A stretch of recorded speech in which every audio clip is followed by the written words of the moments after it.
와우. 안녕하세요. 복싱 매니지먼트 코리아 황현철입니다. 펀치라인 복싱 토크 시즌 2 22회입니다. 지난 시간부터 벤텀급에 대해서 얘기하고 있는데 지난 시간에 1960년대, 50년대 그 이전에 이제 벤텀급 이야기를 임준배 이사님께서 아주 맛깔스럽게 재미나게 해주셨어요. 그러면서 젯보이, 지보이 시대까지 얘기가 연결돼 왔고 이번 시간에는 1970년대 지보이 시대부터 벤텀급을 이어나가 보도록 하겠습니다. 먼저 WBC 국제심판위원이시고 복싱 매니지먼트 코리아 국제이사이신 임준배 이사님 나오셨습니다. 네, 안녕하세요. 복싱 매니아계의 지존이시죠. 코투바님, 서준환님 나오셨습니다. 예, 안녕하세요. 자, 바로 얘기 이어가 보도록 하겠습니다. 지보이 시대에 이제 서막이 올랐어요. 네. WBA는 알폰소 사모라, WBC는 카를로스 사라테. 이 이름만 들어도 아마 가슴이 울렁울렁대는 복싱 팬분들 많으실 텐데, 자, 그 시대 정리 좀 해주시죠. 계속 혼자 떠드는 것 같은데 하여간 뭐 많이 좀 얘기 좀 해주세요. 괜찮습니다. 계속 떠드셔도 됩니다. 사무라는 이제 75년 3월에 초반에 이제 세계 챔피언이 이제 홍수환 선수로부터 또 타이틀을 빼앗았고 그 이후에 이제 빠른 템포로 5차까지 방어를 합니다. 그래서 타놈치트 스코타이, 그 우리나라의 홍수환 선수가 격전을 벌였던 스코타이와 1차 방어전, 그 이후에 뭐 소크라테스 바토토 같은 그 필리핀 간판, 그 이후에 뭐 지명 방어전이었던 힐베르토 이우에카, 그리고 이제 빼놓을 수 없는 것이 에우세비오 페드로사가 이제 만탐 시절에 그 사모라와 세계 타이틀 매치를 벌이죠. 그래서 이 시합은 보면은 사모라가 그 이후에 눈부상을 크게 당해요. 그래서 눈이 굉장히 크게 찢어지는데 이 당시만 해도 채점승 개념이 별로 없었어요. 눈 찢어지면 거의 TKO로 지는 거니까 사모라 굉장히 서두릅니다. 그때부터 해가지고 페드로자도 그 같이 받아치는데 뭐 주먹 파워가, 그래서 에우세비오 페드로가 이제 거의 기절을 하죠. 그래서 그 페드로자에겐 이게 그 전과가 된 거죠. 그래서 페더급 시절에도 그 옛날에 사무라한테 그 한 방에 KO 당했기 때문에 그 페드로자 맷집이 없다는 게 그 전과 기록 같이 따라다니는 그런 계기가 되는 그런 시합을 하고.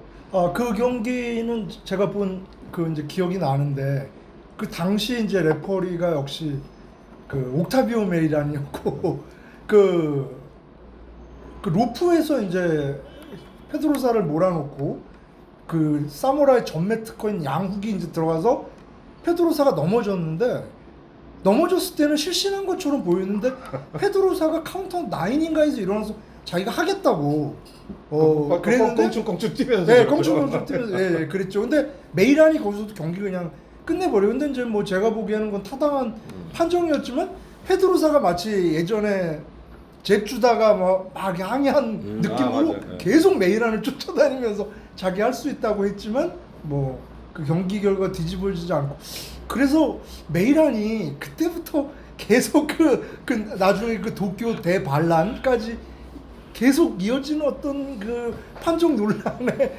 씨앗이 되지 않나 이런 생각도 드는데, 그 뭐 심판 얘기를 잠깐 하자면 옥타비오 메이란, 레리 로자디아 굉장히 그 세계적으로 유명했던 심판이에요.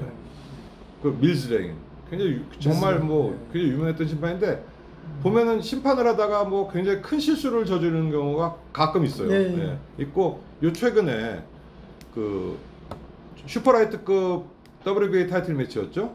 지난주에 했었는데 토니 윅스는 뭐 굉장히 뭐 미국에서도 거의 간판 레플인데 그 바로소하고 그 로메로와의 그 결정전이었는데 그 혹시 유튜브 보시면 그 하이라이트 나와요. 굉장히 이상한 타이밍에 스톱을 시킵니다.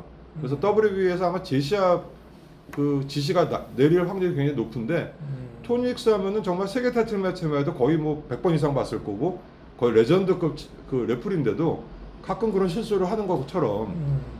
그리고 옥타비오 메이란도 근데 옥타비오 메이란은 약간 그 내심이 있던 것 같아. 그리고 약간 사모란의 그쪽 패밀리 같아서 약간 그쪽 역성 들고. 그쪽도 그렇고 저기 아니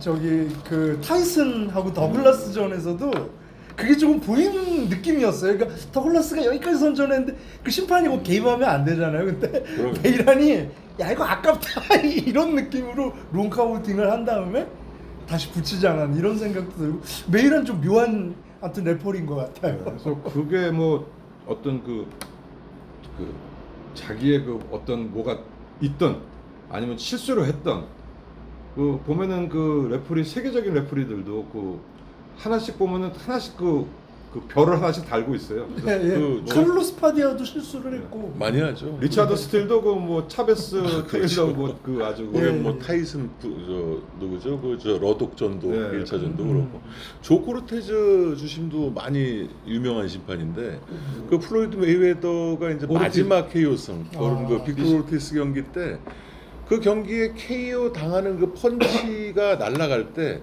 조 코르테즈는 딴 데 보고 있습니다. 아, 예. 그래서 화면에 잡히는데 뭐 1급 심판이라도 사람이기 때문에 그러니까 그 시합은 완벽할 수는 없죠. 그 지금 뭐 황 대표님 말씀하신 그 메이웨더와 오르티즈의 시합은 셋 다 잘못했어요. 그러니까 그 프로텍트 유어 셀프인데 오르티즈는 시합이 진행되면서 자꾸 뭐 미안하다고 제스처 조치하고 가드 안 하고 그러고 있고 그걸 또 그렇다고 때리는 메이웨더 놈도 그렇고 그 딴 데 보고 있는 코르테즈도 그렇고 셋 다 잘못한 것 같아. 그건. 근데 이제 그 전 상황이 오르티스가 메이웨더를 코너에 몰아놓고 치는데 계속 헛방이 나오니까 예. 이게 이제 신경질이 나죠. 머리로 받아요. 그러니까 이제 네. 거기서 메이웨더가 이제 열받고 이건 뭐냐 하고 네. 이제 그 코르테즈가 감점 주고 네.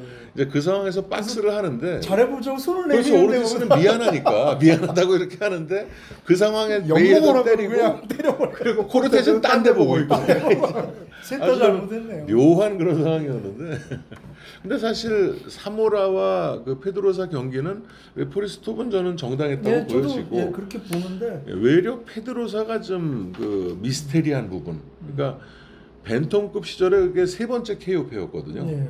그러니까 패더급에서 그렇게 장수를 하면서 거의 다운도 허용하지 않았던 페드로사인데 벤텀급 시절에 그렇게 세 차례 KO패 또 사모라한테 맞은 펀치는 맞고 일어난 것이 예, 대단하다고 보일 예. 정도로 예, 예. 어떻게 일어났는지 모르겠어요.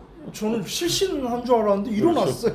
일어나서 저기 메이란한테 달려가가지고 항의하고. 어쨌든 그 사무라이 5차 방어전 전부 다 초반 KO로 끝내면서 그렇죠. 2회. 그리고 이제 KO 그 씬이 굉장히 강렬했어요. 그래서 사무라 스코타이전은 우리나라에서 중계 방송 해줬어요. 했는데 뭐 스코타이가 그 홍 선수를 굉장히 애먹이고 나름 네. 터프했는데 뭐 힘 한 번 못 써보고 4회에 무슨 로프에 이렇게 무슨 뻣뻣이 굳은 것처럼 로프 쪽으로 뭐 쓰러지고 해가지고 하여간 사무라는 굉장히 그 여전히 강렬한 인상을 남겼고 그래서 소크라테스 베베토 바토토 바토토전도 굉장히 강렬했죠. 네, 그것도 굉장히 뭐 여러 번 다운시키면서 네. 그 존 스트레시와 호세 나폴레스 시합의 언더카드로 이제 멕시코 투장에서 했던 시합인데 그 이 링 뭐라 그래나 그 시합장 그 환경하고 마치 그 진짜 고대 무슨 투사다가 싸우는 것 같은 느낌인데 바토토가 정말 힘 한 번 못 쓰고 그렇죠. 뭐 다운되고 뭐 KO됐고 했기 때문에 결국 이래서 이제 어떤 그 이 두 선수의 어떤 그 라이벌 매치가 이제 계속 거론이 되다가 77년도에 드디어 이제 맞붙게 되죠. 근데 이거는 이제 황 대표님이 전 시간에 잠깐 언급을 하셨지만 약간 그 감정적인 것도 들어가 있는 거죠. 그 같은 동문에 있다가 그 찢어져 나오면서 쿠요 헤르난데스한테서 사모라 아버지가 사모라를 데리고 나오면서 굉장히 감정 싸움이 되었고 이미 그래서- 감정적인 대립이 그럼요. 있었네요. 그럼요. 그럼요. 굉장히 끝나고 나서 막 서로 예, 난투극 보이고 예. 이게 우연이 아니네요. 그래서 이 시합은 이제 서로 세계 챔피언이지만 타이틀은 안 걸고 싸우는데 이 당시에 이제 사모라는 28전 28승 28KO. 아 이제 홍수환 2차전까지 하면 20KO죠. 29전 전 KO였어요. 아 그렇지. 네, 그리고 그 이후니까. 그리고 이제 그 사라테는 47승 46KO. 아니죠. 52승 아, 51KO. 52승 51. 아 40, 아 40, 50, 아 윌프레도 고메스한테 질 때가 52승 51KO니까 47승 정도 47승 됐겠네요. 8승 예. 됐겠네. 어쨌든 한 번을 제외한 나머지는 전부 KO. 타이틀을 딸 때가 아마 40승 41승 곧 될 아, 거예요. 예. 예. 그리고 한 번 방어하고 아마 저 아니죠. 방어전 방어전 여러 번 와르윙게까지 와르인게랑이 첫 방어전. 아니 조 아, 폴페라리하고 폴페라리가 첫 방어전이었고. 첫 방어전이고 어쨌든 12회. 하여간 두 선수 전적 합하면 한 70몇 승 70 말이 안 되는 그러니까 뭐 그런 상황인데. 하여간 하고 이 당시에 이제 세계 복싱 상황을 보면 77년도라는 게 이 헤비급이 좀 재미가 없을 때예요. 그렇죠. 알리도 이제 뭐 거의 그 그냥 로프에 서가지고 맨날 시간 때우는 그런 거. 그다음에 미들급은 이제 몬존이 은퇴를 앞두고 이제 거의 뭐 소강 상태. 그다음에 웰터급도 그 나포레스는 큰 별이 지고 막 지지고 볶고 파로미노나 이제 쿠에바스가 태도되던 시절. 그러다 보니까 굉장히 그 세계적인 이목이 이 두 선수에게 집중이 된 거고 일단 전적이 이거는 뭐 말이 안 되는 전적을 뭐 하고 그런데 그럼에도 불구하고 두 선수가 케어 펀처고 케어 머신이지만 또 스타일은 약간 예, 상이한. 약간 좀 그 결이 틀린 상이한 굉장히 관심을 가졌고 이 당시에 아마 파이트머니도 벤턴급으로는 굉장히 많이 받았던 걸로 기억을 해요. 논타이틀 100만 불씩 받지 예. 않았나요? 100만 불까지는 모르겠 기억이 지금 안 나는데 하여간 세간에 진짜 관심을 끌었고 우리나라에서도 뭐 어차피 또 우리나라하고도 약간 그 연관이 있는 선수이기 때문에 중계 방송을 해줬습니다. 그렇죠. 해줬는데 시합 전 예상은 사모라가 우세할 것이다. 왔었으니까 국내. 그러기도 하고 스타일 자체가 그렇죠. 사라테는 그렇게 이렇게 확 돋보이는 스타일이 아니고 네. 사모라는 정말 시원시원스럽게 치기 때문에 해서 하고 드디어 이제 뭐 1라운드 공이 울리고 막 그 당시에 LA답게 막 총소리 나고 공포탄 쏘고 하는데 이때 이제 해프닝이 벌어지죠. 배 나온 아저씨가 갑자기 소위 난입하죠. 난닝구 바람으로 갑자기 링에 뛰어 올라오죠. 그래서 거의 잠시 그 중단이 된. 그 가드들이 거의 죽일 듯이 아마 아니 그분은 죽었을 것 같아요. 정말 그 봉으로 막 문화를 공으로 맞던 가드들이 거의 애를 죽이는 것 같지. 무서운 공권력을. 그래서 지금도 그 당시에 그 뛰어올랐던 그 남자하고 그 후에 박종팔 때 뛰어올랐던 여자하고는 무슨 관계가 있을까? 뭐 그런 생각도 하는데. 그런데 제 기억에 1라운드 시작되자마자 그러니까 이게 그 링 위로 런닝 바람으로 뛰어 올라온 아저씨 때문에 경기가 잠깐 그 해프닝으로 중단되기 전에 제 기억에 사무라가 시작되자마자 갑자기 아주 그 호기 좋게 달려들어서 양훅을 사라타의 턱에 아주 제대로 꽂는 장면이 있거든요. 그러니까 양쪽 탁탁 이렇게 예, 카라테가 그렇죠. 턱이 예. 양쪽으로 움직이는데 끄떡을 안 하는 거예요. 예, 끄떡을 안 하고 사실 그 시합은 1라운드, 2라운드는 사무라가 정말 주기차게 공격을 하고 그 다른 선수 같으면 맞으면 떨어졌을 것 같은 주먹을 맞고 근데 사라타가 버텨 나가가지고 그 지금 코도바님이 얘기한 그 훅은 저도 기억에 나는 게 양쪽 훅을 딱딱 치는데 턱이 이쪽 양쪽 돌아가는데 멀쩡한 거예요. 근데 버텼다기보다는 그냥 그 정도는 예상했다는 듯한 그냥 그런 느낌이었어요. 뭐 이 정도는 그래서 저는 그게 궁금했던 거예요. 그 경기 이전에 왜냐면 사라테가 그 이전 그 예상이 사모라가 우세라고 보기에는 너무나 사모라를 대하는 사라테의 자세가 너무 의연하고 너 정도쯤이야라는 태도로 이렇게 경기에 임하는 느낌이었거든요. 나이는 사라테가 한두 살 위였죠. 위죠. 사라테가 위죠. 위였죠.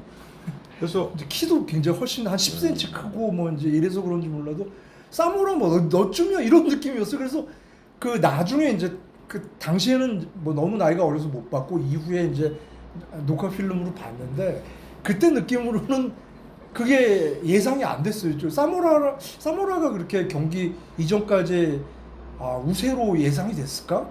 왜냐하면 사라테 태도가 그 너무나 의연하더라고요. 사실은 이제 이전에 우리가 하도 많이 논했기 때문에 이제 생략을 했는데 사모라가 이 시합 전에 이제 마지막 시합이 홍수환 선수와 인천 대첩이죠. 그렇죠. 예. 네.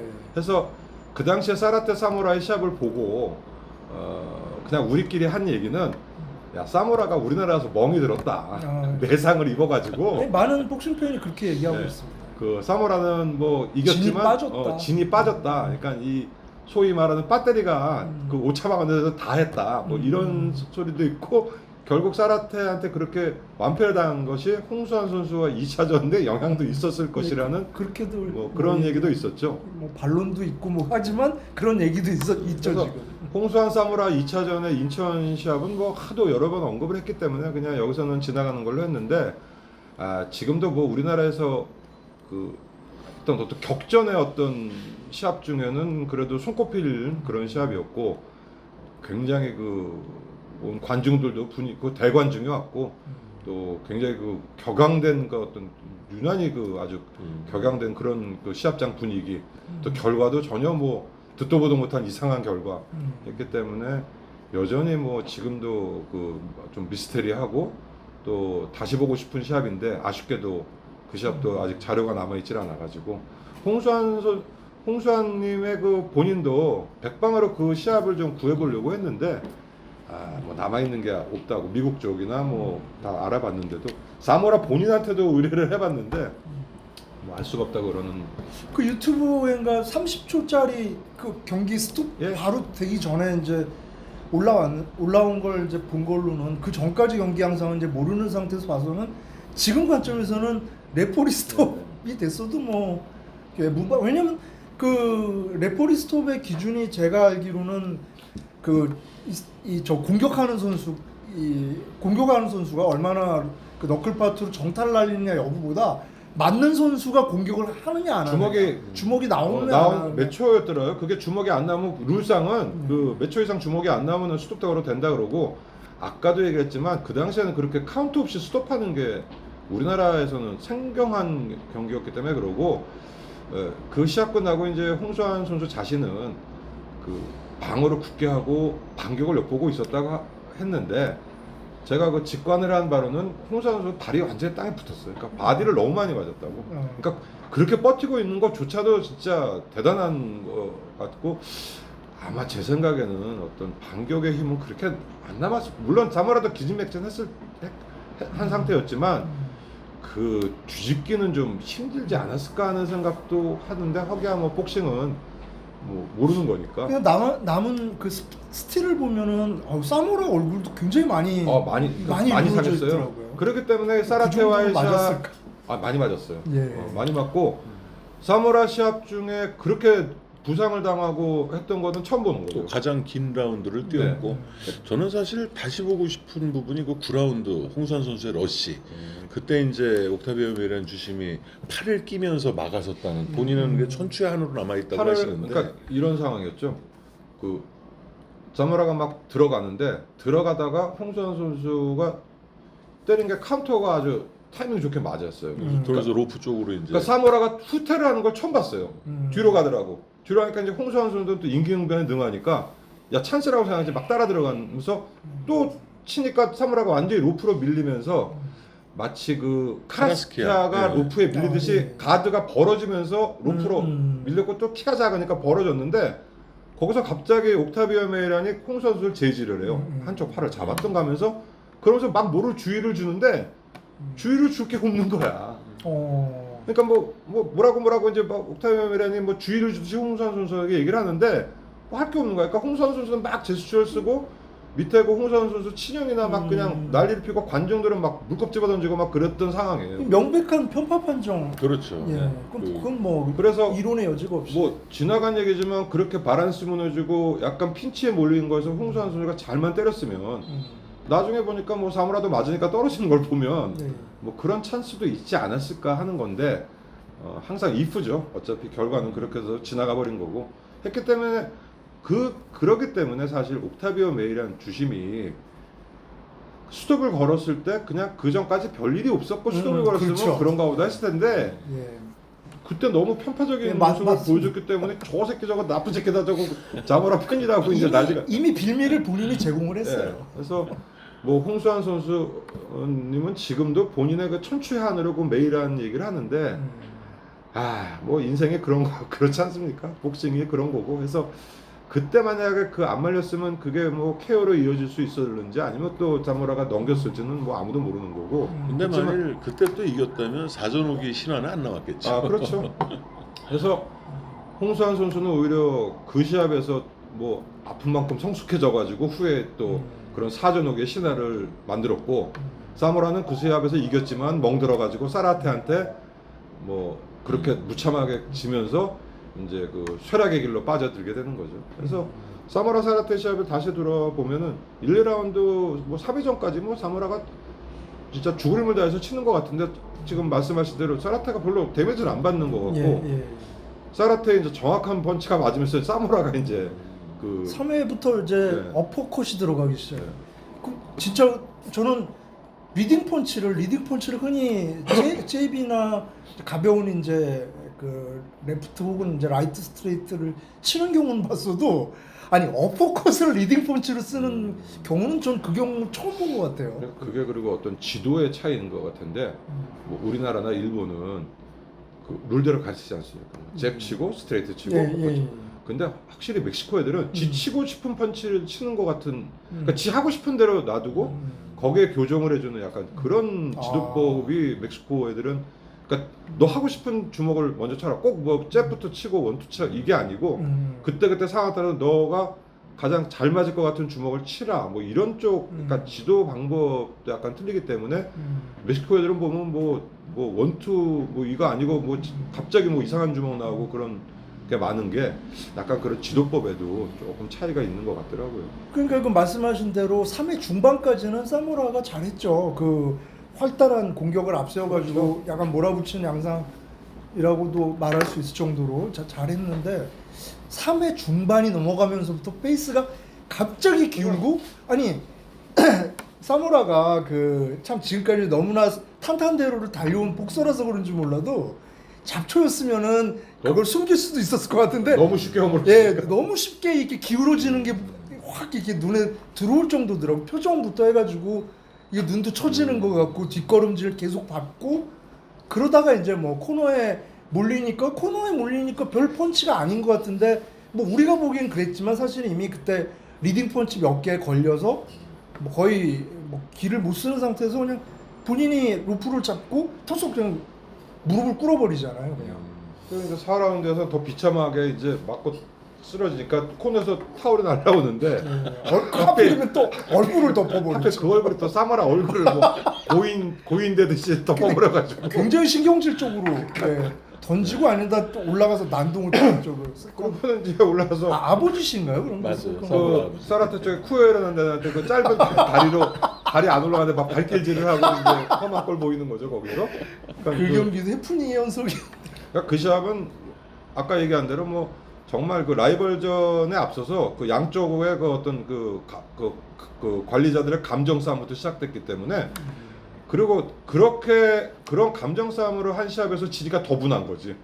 더 승질나고 막 그러다 보니까 뭐 여러 가지 해프닝을 남기고 뭐 많은 그 이야기를 남기고 그 진짜 그 만탐급이 그 만들어진 이후에 가장 그 큰 라이벌전이었다고 그렇죠. 할까요? 예. 그래서 저는 뭐 벤텀급 역사상 지금까지도 가장 큰 경기가 아니었나 벤텀급에서는. 그래서 그 많은 얘기를 남기고 우리나라에서도 굉장히 화제가 됐고 또 TV 중계도 했고 높은 시청률을 보였고 그래서 복싱 팬 입장에서 보기에는 그 경기를 지금 이렇게 반출해 보면은 사모라는 그 사라테를 대해서 뭐 아무튼 흥수한전에서 고전했다고 하지만 너무나 승승장구였고 탄탄대로 달려왔기 때문에 그냥 이 상태로 하면은 되지 않았을까 하는 생각을 했던 것 같고 오히려 지금 준배형님 말씀 들어보니까 사라테가 열세로 당시엔 예상을 했다 그랬다면은 사라테는 굉장히 사무라에 대해서 굉장히 연구를 많이 하고 생각을 많이 하고 링에 올라오지 않았을까. 왜냐면 그 지금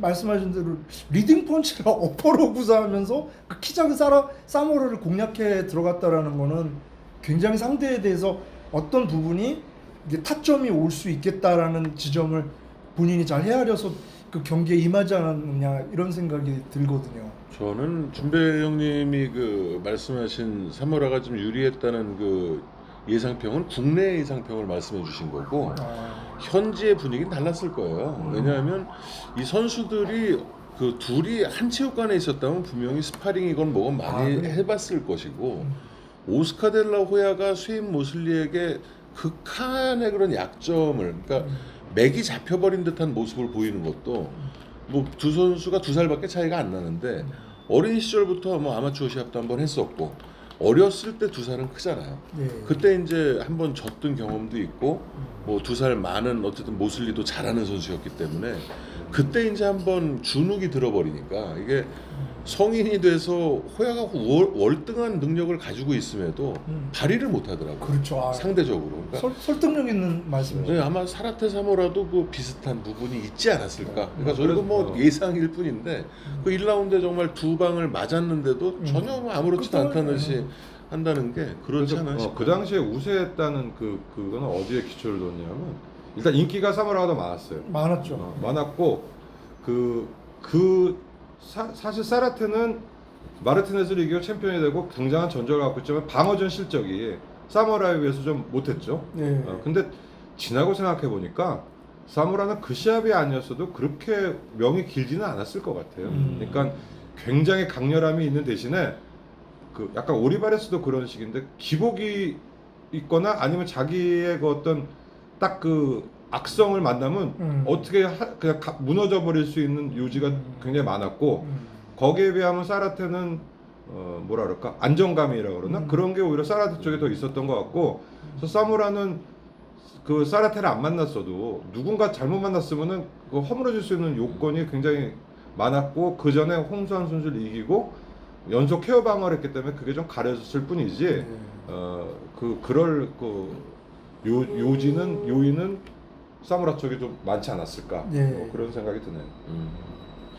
어쨌든 뭐 그 세계의 대결은 일단락이 됐고 사라테는 그 후에 이제 고메스에게 도전하는 78년도까지는 또 계속 승승장구하는데 알폰소 사모라는 이제 그 경기 후에 가진 그 호르에 루한과의 6차 방어전 그 경기가 참 지난번에도 저희가 얘기를 나눴던 것 같은데 안타까운 장면으로 남아있죠.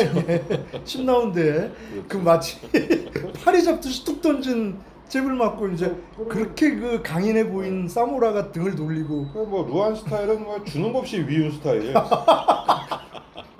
전형적인 그 파나마 조랑말 스타일 아닌가? 그래서 그 괜히 하는 스타일도 그렇고 괜히 주는 거 없이 좀 얄미운 스타일이었는데 거기서도 아주 그 뭐라 그럴까? 근데 너무 잘하지 않았나요 그 경기에서? 사무라를 야금야금 예. 잠식시킨다 그럴까요? 뭐 네, 그렇죠. 그 정말 의외였어요. 그렇게 무기로 갈 줄은 사무라가 그렇게 무기로 갈 줄 몰랐는데 거의 경기 흐름이 바뀌지 않았던 것 같고 후반으로 갈수록 뭐 너무나 비참할 정도로 사무라가 뭐 링줄에 막 이렇게 박혀서 몰리는 장면도 많았고 그 루아는 놀라울 정도의 그 냉정함을 가지고 그런 어떤 하드펀처 챔피언을 맞아서 이래부터 자기 페이스대로 그대로 그냥 서두르지도 않고 돌격도 안 하고 하는 상태에서 그 굉장히 차분하게 경기를 정말 그 강타자 그 챔피언을 만나서 그런 아웃복서 스타일의 도전자가 할 수 있는 최고의 경기를 하지 않았나 이런 생각이 듭니다. 그래서 이제 루아는 챔피언이 된 후에 또 다른 이제 또 그 당시로는 이제 새로운 세대의 강타자죠. 로베르토 루발디노를 맞아서 루안이 질 거라는 예상을 캐고 또 캐로 이기죠. 이기고 그 외에도 뭐 알베르토 다빌라라든지 꽤 장수하죠. 예, 그래서 5차까지 예상의 롱런을 하는 거죠. 5차까지 일본에 하고. 와서 또 이소감 이슈이치도 KO 시키고 이소감이 그 KO 시킬 때는 막 요쪽 와서 여기 때리고 저기 와서 저기 때리고 막 약간 그런 스타일에서 그 이소감이는 우리나라 김혁시 선수를 이기고 그 일본에서는 이제 반탐 쪽에 무라다 이치로와 더불어 그 당시에 이제 굉장히 유망주였는데 뭐 거의 양쪽 눈이 안 보일 정도로 때려가지고 나중에는 뭐 여기 때리고 저기 때리고 하다가 그 거의 그로기가 되니까 막 그냥 무참하게 그냥 KO 시키는 그런. 항상 이소감 슈이츠는 세계 랭킹 상위에는 올라 있었는데 그냥 거기까지였던 것 같아요. 그 랭킹을 김영식 선수가 동양 챔피언일 때 동양 타이틀이 아니고 논 타이틀로 이겨서 랭킹만 뺏어왔어요. 그리고 랭킹은 이소감이가 뺏어가고 타이틀은 무라다가 뺏어가고 그렇게 그냥 이용을 당했죠. 그래서 WB에는 이제 그 자무라가 그 나름 장기 집권을 하다가 루안한테 뺏기고 루안도 5차 방어를 하고 또 느닷없는 선수에게 이제 훌리안 솔리스라는 선수한테 둘이 별로 한 거 없이 해가지고 한정표를 당해서 타이틀을 뺏기죠.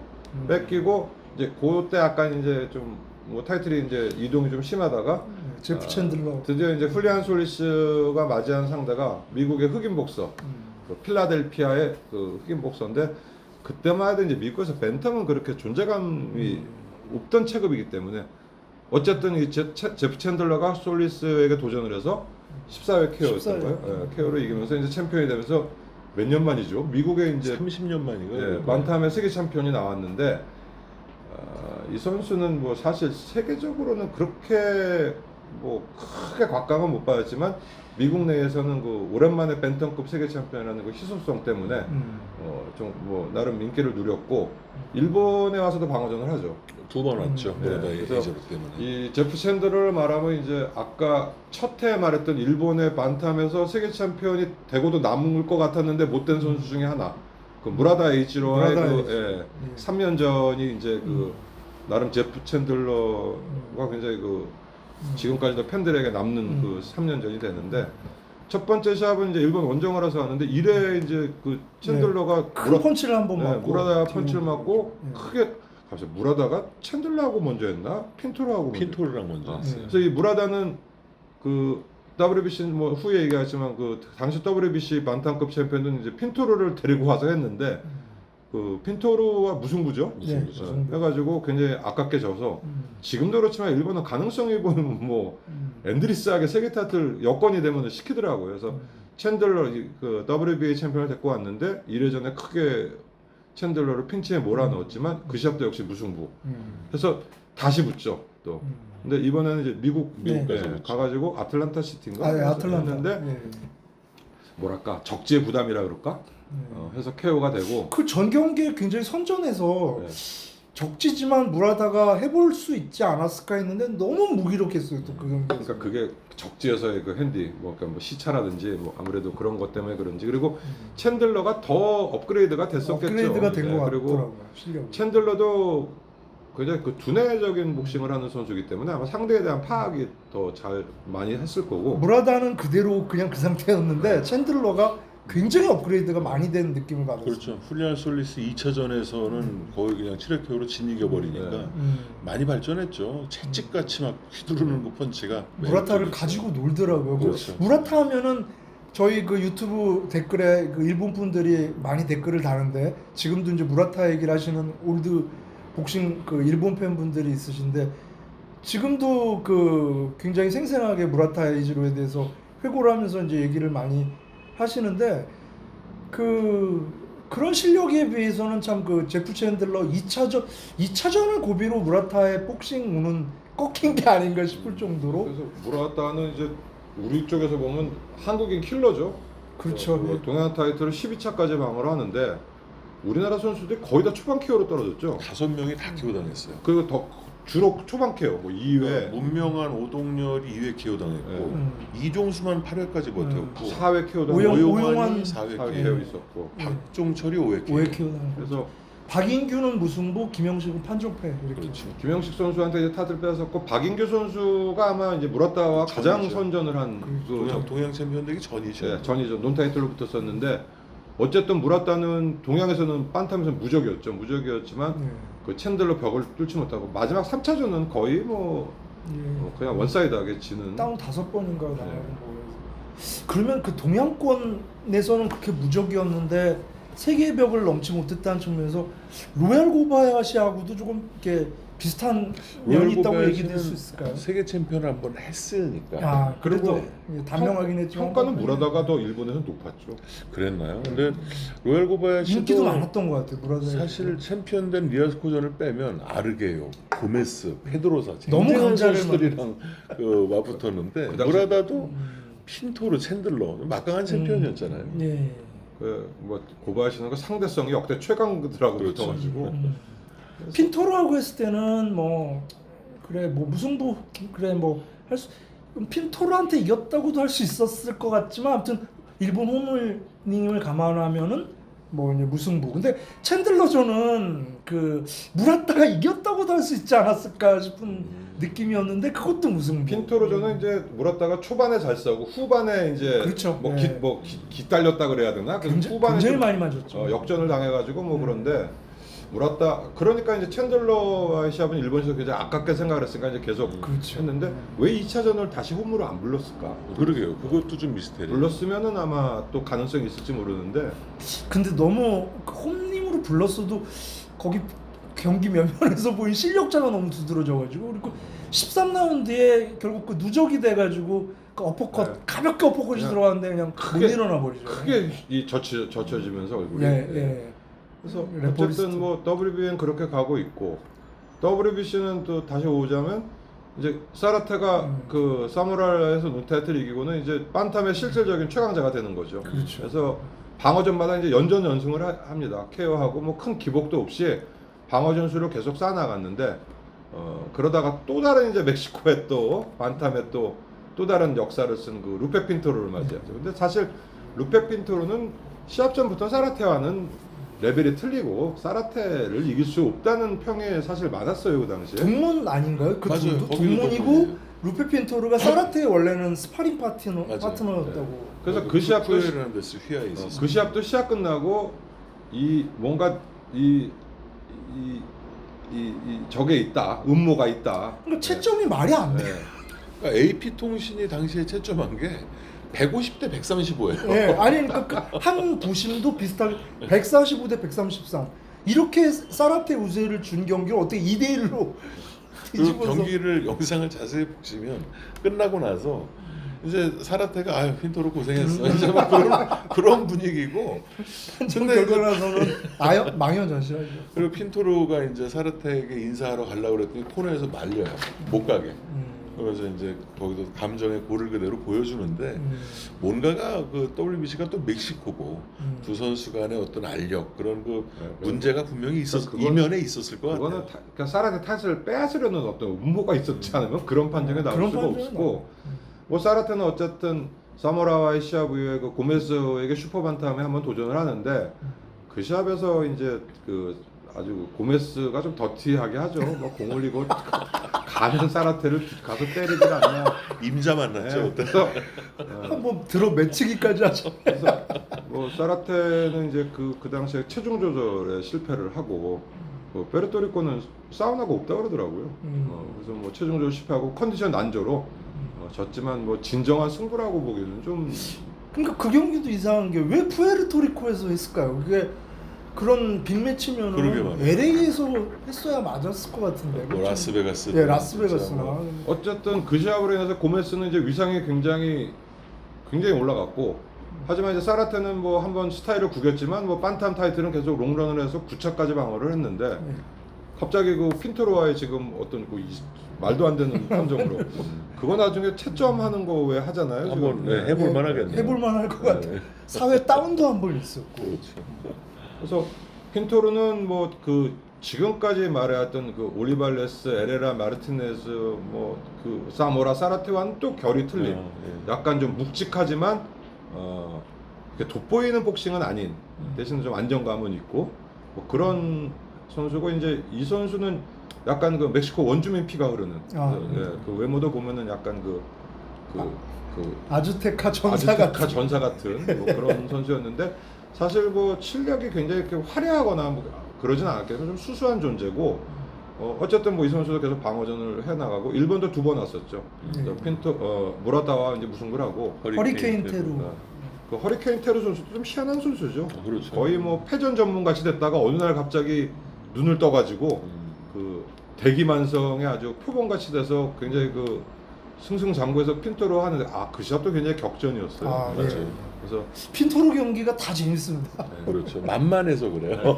중반까지는 비슷하게 가는데 네. 후반 가면서는 이제 완전히 장악을 하더라고요. 핀토로와 허리케인 테루 시합 보면 처음에는 막 테루가 너 이래도 하고 막 때리니까 막 핀토로 맞다가 나중에는 허리케인 테루가 아이고 난 이게 다야 이제 그때 막 이런 식으로 이제 그 종반에 14회인가요? 15회. 마지막까지 15회 아유 나 이제 이게 칼전. 나 할 거 다 했어 막 그러고 키워주듯이 그런 느낌이었어요.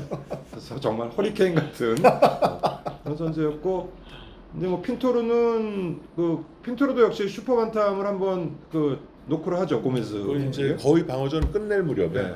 이제 벤텀을 떠나면서 도전하게 되는데 핀토르 방어전 중에 저는 가장 기억나는 게 조니 오웬 그 영국 복서 사망하는 그 경기가 아주 기억에 많이 남아 있습니다. 그 시합도 망한 세계적으로 굉장히 많은 반향을 일으키고 김득호 선수와는 조금 틀린 게 조니 오웬에 대한 라이프 스토리가 되게 많이 소개가 되고 굉장히 불쌍하게 생겼어요. 약간 조니 오웬이. 굉장히 마르고 하얗고. 근데 조니 오웬의 전 시합을 보면은 정말 외모하고 되게 굉장한 파이터더라고요. 굉장한 실력자예요. 굉장한 실력자에 유럽에서는 당할 선수가 없었어요. 그 굉장히 터프하고 그 체격에 안 맞게 파이터예요. 근데 뭐 그 핀토로와의 샷도 뭐 용감하게 하다가 그렇죠. 핀토르가 초반엔 많이 맞습니다, 사실. 예, 예. 근데 이제 주먹 파워에서 좀 차이가 나다 보니까 하고 그 마지막 그 KO 장면이 굉장히 쇼킹하게 네. 떨어졌기 때문에 그 세계적으로도 좀 많은 좀 그 반향을 일으켰죠. 예. 그래서 어쨌든 뭐 핀토르는 이제 체급을 그 슈퍼 반탐 올리면서 반탐이 이제 공석이 된 타이틀을 놓고 그 만년 세계 1위 알베르토 다빌라가 그 멕시코의 키코 베이네스라는 선수와 이제 결정전을 합니다. 근데 이 시합에서 또 비극이 일어나가지고 맞아요. 12라운드에 그 시합도 사실 그 WBA 정규 타이틀 매치가 아니고 WBC? WBC의 최초의 잠정 타이틀 매치예요. 그러니까 핀토르가 그때 고메스에게 도전하면서 타이틀을 내놓은 게 아니었기 때문에 83년 5월엔가 벌어졌을 거예요. 그래서 그 다빌라와 이제 키코 베이네스 시합이 잠정 타이틀 매치로 벌어졌는데 거기서 이제 12라운드까지 계속 코피를 흘려요. 키코 베이네스가. 그래서 뭔가 전조를 좀 보이게 되는데 참 안타까웠죠. 그 김덕구 선수 사고가 나고 얼마 안 있다가 그것도 12라운드로 경기를 줄였는데 또 마지막 12라운드에 그런 불상사가 나버리니까 참 그때 복싱계가 많이 그 욕을 먹던 그런 기억이 납니다. 우리가 이제 83년 4년 83년 5월이에요. 그 무렵이니까 그 전에 김득구 선수 사고부터 해가지고 그렇죠. 유달리고 세계 타이틀 매치에 그 링 사고가 좀 몰렸었어요. 네, 조니 몰렸던- 오웬이랑 또 김듣고 또 키코 베이네스까지. 키코 베이네스도 그 멕시칸의 그 전형적인 파이터. 그러니까 뭐 그렇죠. 별로 뭐 전적은 좋지 않지만 그 굉장히 거칠은 시합을 하는 선수고 오히려 다빌라가 약간 그 테크니션의 단신의 그 아웃복싱을 하는 스타일인데 그것도 전조가 있었어요. 그 맞아요. 키코 베이네스가 계속 그 멍한 네. 표정을 짓고 계속 코피를 흘리고 좀 얼뛴 표정 같이 시합 내내 그러다가 결국은 됐고 다빌라는 굉장히 수수한 존재. 그 사라테 세계 챔피언십을 한번 도전해서 선전하고 뭐 KO패는 했지만 뭐 수수한 존재인데 몇 차까지 다빌라가 가죠? 2차인가밖에 네, 오래 못 오래 못 하고 그리고 WBC가 공석이 됐나? 결정전을 그 후에 하죠. 사라고사 예, 다른 그렇죠. 사라고사가 그 미국에 하고 해서 그 실격승으로 챔피언 되자마자 프레디 잭슨이랑 이제 네. 결정전을 하고 그리고 나서 이제 뺏기죠. 네. 로라. 프레디 잭슨한테 실격승을 하고 로라한테 이제 그래서 미겔 이제 로라한테. 그 반탐에 이제 사라고사가 등장을 하는데 사실 사라고사는 후에 주무대가 슈퍼 반탐에서 그렇죠. 많이 했고 그 챔피언 결정전을 다빌라 타이틀이 왜 공석이 됐죠? 그거는 이유가 기억이 안 나네요. 그래서 어쨌든 WBC는 공석이 된 타이틀을 그 사라고사가 이제 등장을 하는데 이 멕시칸 벤텀이지만 여태까지 얘기했던 멕시칸과는 전혀 틀린 그 주먹도 별로 없는데 굉장히 부지런하고 외모도 별로 이렇게 뭐 인기를 끌 것 같이 생기진 않은 약간 그 외계인 같다 그래야 되나 처음 해보니까 약간 그런 스타일인데 그 프레디 잭슨이란 미국 선수와 그 결정전을 하는데 잭슨이 그 자꾸 버팅을 해가지고 실격패를 당해요. 그래서 사라고사는 그 당시만 해도 거의 뭐 세계적으로 무명의 존재였고 그에 맞듯이 그냥 바로 방어전에서 그 미겔 로라라는 그 콜롬비아 선수한테 바로 타이틀 뺏깁니다. 그래서 이제 미겔 로라도 이게 롱런 챔피언 중에 그때부터 하나죠. 이제 장수 챔피언 시대가 네. 되죠. 다니엘 사라고사는 참 여러모로 특이한 게 이 멕시칸 벤텀급 그 주류에서 그 벗어났다고 일단 볼 수 있는 것이 그 왼손잡이라는 것도 참 특이하고 그러니까 그 지금까지 말한 벤텀의 멕시칸하고 전혀 뭐 상관이 없는 듯한 약간 그 잡초 느낌도 네. 나고 그래서 사실은 뭐 슈퍼 반탐이 그 자기의 어떤 그렇죠. 그 전성기 저거고 반탐은 그냥 지나가는 저거였는데 어쨌든 그 미겔 로라가 이제 사라고사를 이기고 챔피언이 됐는데 이 로라는 굉장히 활발한 아주 그 콜롬비아 쾌활한 그 코스 연기는 그러니까 약간 리틀 아르게로라는 그 별명을 가진 별명이 해피였잖아요. 해피로라. 해피로라. 근데 아르게와 약간 어떻게 보면 좀 외모가 좀 외모 닮았어요. 좀 비슷해가지고 했는데 주로 멕시코 주전장으로 해가지고 9차까지인가요? 8차까지 했어요. 방어를 하고 그 이후에 이제 라울 페레스라는 또 180cm의 장신 멕시칸 이 선수도 또 여태까지 우리가 말한 그 괴물 멕시칸하고는 또 틀린 그렇죠. 예, 테크니션인데 의외로 주먹도 좀 있고 롱런하죠 이 선수도 굉장히. 롱런하죠. 라울 페레스는 추후에 이제 그 주니어 페더 챔피언 거쳐가지고 주니어 라이트급까지 도전을 해요. 근데 이제 물론 첫 대전에서는 1라운드 부상 무승부 그걸로 이제 챔피언이 못 되고 페르난데스. 예, 게나로 에르난데스에게 두 번째 경기에서는 패하죠. 그래서 뭐 라울 페레스는 뭐 그런 뭐 멕시코 안에 레전드 그런 인물들 반탐하고는 좀 틀리지만 어쨌든 굉장히 안정된 복싱으로. 근데 주로 시합이 멕시코 아니면은 LA 정도에 국한돼 있었고 그 흔한 일본원 정도 한 번 안 왔었으니까 그냥 그쪽에서 수수하게 그냥 방어전을 하고. 근데 그 당시에는 일본에 도전할 선수가 없었어요. 그렇지 모라다 이후에는 뭐 예, 포스트 무라다로 후에는 일본 복싱이 침체기기도 했고 그때가 이제 일본은 암흑기에 접어들 때 그렇죠. 그런 저거고. 그래서 페레즈는 뭐 방어전 중에 그 전 챔피언이던 나빌라도 한 2번 이겼고 하지만 뭐 그렇게 임팩트가 있는 경기는 안 보여줬고. 그러다가 이제 미국의 벼룩이라는 별명을 그렉 리차드슨을 맞이하는데 예. 그 시합은 보면은 그렉 리차드슨 정말 주먹도 없고 예. 빠르기만 한데 페레스가 질질 끌려다니는 느낌으로 해가지고 타이틀을 예상치 못한 상대한테 이제 뺏기게 되는 거죠. 그래서 뭐 리차드슨은 챔피언이 됐지만 그렇게 강하다는 평가는 못 받았고 뭐 역시 그 예상대로 그 이제 일본의 그 벤텀에 또 레전드가 하나 등장을 하죠. 그래서 뭐 파이팅 하라다 이후에 일본에서는 반탐 챔피언이 안 나왔었죠. 아니요 무구르마 다쿠야가 이제 WBA 쪽은 그쪽은 또 해야 되는구나. 87년에 이제 나오게 되는데 WBC는 이제 리차드슨에서 90년대 들어서 다조시로 이제 넘어가게 되고 WBA는 이제 우리가 챈들러까지 얘기했죠. 챈들러가 리차드 산도발에게 마지막 라운드 이제 KO를 당하면서 타이틀 홀더가 바뀌게 되는데 그 얘기부터는 다음 시간에 이어가 보도록 하겠습니다. 자, 오늘 벤톤급 얘기하다 보니까 또 정신없이 한 시간이 지나갔는데 그 코토바님께 엔딩 부탁드립니다. 예. 지금 그 벤톤급의 역사를 개관하고 있는데 하여튼 뭐 그 준배형님 내공이 뭐 아주 유감없이 발휘되는 그런 방송인 것 같습니다. 많은 복싱 팬들하고 이런 관심을 공유할 수 있게 돼서 참 기쁘게 생각하고요. 계속 많은 애청 부탁드립니다. 감사합니다. 감사합니다.